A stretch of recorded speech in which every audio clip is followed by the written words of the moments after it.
ఇక డీటెయిల్స్ లోకి వెళ్తే మత్స్యకారులు ఆర్థిక అభివృద్ధికి తోడ్పాటు అందించడమే కూటమి ప్రభుత్వ లక్ష్యమని కాకినాడ సిటీ ఎమ్మెల్యే వరమాడి కొండబాబు పేర్కొన్నారు. ప్రధానమంత్రి మత్స్య సంపద యోజన పథకం ద్వారా సముద్రంలో చేపల వేట చేయు మత్స్యకారులకు సబ్సిడీపై మంజూరైన బోట్ ఇంజన్లు మరియు గూడ్స్ ఆటోను బుధవారం జగన్నాథపురం శాసనసభ్యులు స్వగృహం నందు నిర్వహించిన కార్యక్రమంలో శాసనసభ్యులు వరమాడి కొండబాబు, మత్స్యకారుల నాయకులు నాగడి నాగేశ్వరరావు చేతుల మీదుగా లబ్ధిదారులకు అందించారు.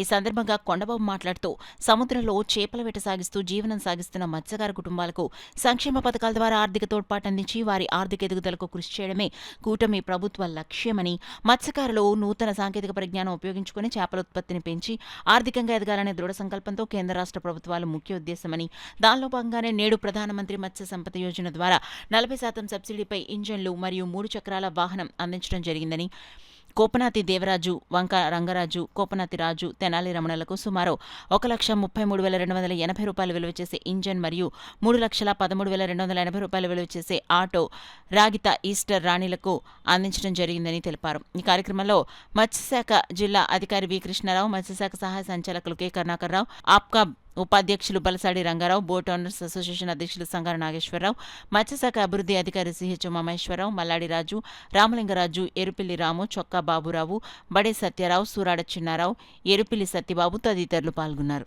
ఇది కాకుండా మనకి కాకినాడలో ఈ చేపల వేట చేసేటటువంటి మత్స్యకారుల ఉపయోగార్థం ఆర్టిఫిషియల్ రీఫ్స్ అనేది ప్రభుత్వం అనేది మంజూరు చేసింది. మనకి ఆర్టిఫిషియల్ రీఫ్స్ అంటే సముద్రంలో ఈ యొక్క రొయ్యలకి చేపలకి కృత్రిమ ఆవాసాలు అనేవి మనం కాంక్రీట్ వాటితో వేస్తామన్నమాట. ఇది central marine fisheries research institute Vizag వాళ్ళ యొక్క డిజైన్ తోటి మనం చేస్తున్నాం. మొట్టమొదటిసారి ఆంధ్రప్రదేశ్లో మనం టేకప్ చేస్తాం. ఇందులో మనకి కాకినాడలో 23 స్థలాలని మనం ఐడెంటిఫై చేస్తాం. ఈ 23 స్థలాల్లో కూడా ఆర్టిఫిషియల్ రీఫ్స్ అనేది ప్రభుత్వమే 100% గ్రాంట్ తోటి ఇవ్వడం అనేది జరుగుతుంది. ఇది కాకుండా మనం మత్స్యకారులకి వాళ్ళు వేట చేసేటప్పుడు ప్రమాదాలు జరగకుండా వాళ్ళు ఎక్కడ ఫిషింగ్ చేస్తున్నారో తెలియడం కోసం కాకినాడలో 1628 ట్రాన్స్పాండర్లు అనేవి ఫ్రీగా ఇవ్వడం జరిగింది. ఒక్కొక్క ట్రాన్స్పాండర్ విలువ వచ్చేసి మనకి మామూలుగా 20,000 ట్రాన్స్పాండర్ ఉంటుంది, 9,000 బ్యాటరీ ఉంటుంది. అంటే చిన్న పడవల వాళ్ళకి బ్యాటరీ ఉండదు కాబట్టి దేశంలోనే మొట్టమొదటిసారి ఈ ఫైబర్ బోట్ల వాళ్ళకి ట్రాన్స్పాండర్స్ ప్లస్ బ్యాటరీలు కూడా ఇస్తున్నటువంటి రాష్ట్రం అనేది ఆంధ్రప్రదేశ్. ఇది కాకుండా ఈ సముద్రంలో వేట చేసే మత్స్యకారులకి ఇన్సూరెన్స్ పథకం కూడా ప్రవేశపెట్టడం జరిగింది. ఈ ఇన్సూరెన్స్ పథకంలో ఏంటంటే మొత్తం బోటు వాల్యూలో 2% అనేది ప్రీమియంగా కట్టాలి వాళ్ళు. అంటే 2% కట్టాలి. అంటే ఫర్ ఎగ్జాంపుల్ 1,00,000 రూపాయల బోటుకి 2,000 కట్టాలి, 10 లక్షల బోటుకి 2 లక్షలు కట్టవలసి వస్తుంది. ఇలాగ మనకి వాళ్ళు 2% అమౌంట్ అనేది కడితే వాళ్ళకి బీమా అనేది వర్తిస్తుంది. ఈ బీమా వర్తించిన తర్వాత ఈ 2% కట్టారు కదా, సంవత్సరం చివరిలో గవర్నమెంట్ ఏం చేస్తుందంటే ఎస్సీ ఎస్టీ ఉమెన్కి 60% వెనక్కి ఇస్తుంది. అంటే ఫర్ ఎగ్జాంపుల్ మీరు బీమా కింద 1,00,000 రూపాయలు కట్టారనుకోండి, అంటే 50 లక్షల బోటికి 1,00,000 రూపాయలు కడితే 1,00,000 రూపాయలు 60,000 వెనక్కి ఇచ్చేస్తుంది మీకు. అది ఇతరులకైతే 40% ఇస్తుంది, అంటే 40,000 వెనక్కి ఇస్తుంది. కాబట్టి ఈ మత్స్యకారులందరూ సముద్రంలో వేట చేసుకునే మత్స్యకారులందరూ కూడా ఈ స్కీమ్లోకి వచ్చి ఇన్సూరెన్స్ చేసుకుంటే వాళ్ళకి రేపొద్దున ఏదైనా అగ్ని ప్రమాదం జరిగినా, ఏదైనా విపత్తు జరిగినా వాళ్ళకి ఆర్థిక భరోసా అనేది ఖచ్చితంగా వస్తుందన్నది మా విజ్ఞప్తి.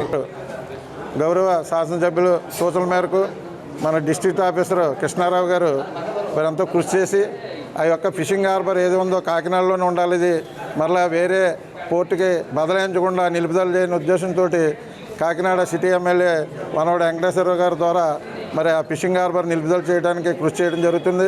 అందులో భాగంగా మరి సిఆర్ ఫండ్ నుంచి గౌరవ కలెక్టర్ గారు కూడా దానికి అమౌంట్ పూర్తిగా పే చేయడం జరిగింది. అదంతా ప్లాన్ అప్రూవల్ అయ్యి మరి రాష్ట్ర ప్రభుత్వానికి వెళ్ళింది. అది త్వరలో కేంద్ర ప్రభుత్వం కూడా పంపించడం జరుగుతుంది. కాబట్టి అది త్వరలోనే ఈ రాబోయే బడ్జెట్లో ఏదైతే కాకినాడ ఫిషింగ్ హార్బర్ 72 కోట్లతోటి ఆధునీకరించాలనే ఉద్దేశంతో కాకినాడ సిటీ ఎమ్మెల్యే గారు, డిస్ట్రిక్ట్ ఆఫీసర్ గారు, కలెక్టర్ గారు ఒక ప్లాన్ తయారు చేసి పంపించడం జరిగింది. ఇది రాబోయే రోజుల్లో వస్తుందని ఆశిస్తాను. ఎంచేతనంటే విశాఖపట్నం పక్కన విశాఖపట్నం హార్బర్కి 150 కోట్లు మంజూరు చేశారు. అదేవిధంగా అదనపు జట్టీలు కూడా కట్టడం జరుగుతుంది. దీనిలో మేము మనం చేసేది మీ ద్వారా గౌరవ ముఖ్యమంత్రి గారు కానీ కాకినాడ సిటీ ఎమ్మెల్యే కొండబాబు గారికి కూడా మనం చేసేది ఏంటంటే చాలా కాలం నుంచి మన బోట్లన్నీ కూడా విశాఖపట్నం వెళ్ళట్లేదు. మరి రాబోయే రోజుల్లో కూడా విశాఖపట్నం కేంద్ర నిధులతో డెవలప్ అవుతుంది కాబట్టి మన బోట్లు కూడా విశాఖపట్నం పెట్టుకునే విధంగా ఏదైతే మత్స్యకారులు మళ్ళీ ఒరిస్సా తీరం నుంచి కాకినాడ రావాలంటే 150 కిలోమీటర్లు మళ్ళీ అదనంగా రావటం, డీజిల్ ఆయిల్ ఖర్చులు ఎక్కువ అవుతున్నాయి. కాబట్టి అదే విశాఖపట్నం హార్బర్లో స్టే కానీ ఉన్నట్టయితే అక్కడ ఎక్కువ రేటుకి తర్వాత సరుకు పాడవకుండా ఉండడానికి కూడా అవకాశం ఉంది. కాబట్టి మా మిత్రులు మీడియా ద్వారా ప్రభుత్వానికి మేము కోరేది ఏంటంటే విశాఖపట్నంలో ఫిషింగ్ హార్బర్లో కూడా కాకినాడకు సంబంధించిన మరబోట్లు అవనివ్వండి, మోటరైజ్ బోట్లు అన్నీ కూడా అక్కడ పెట్టుకునే విధానం ఏర్పాటు చేయాలని కోరుతున్నాం.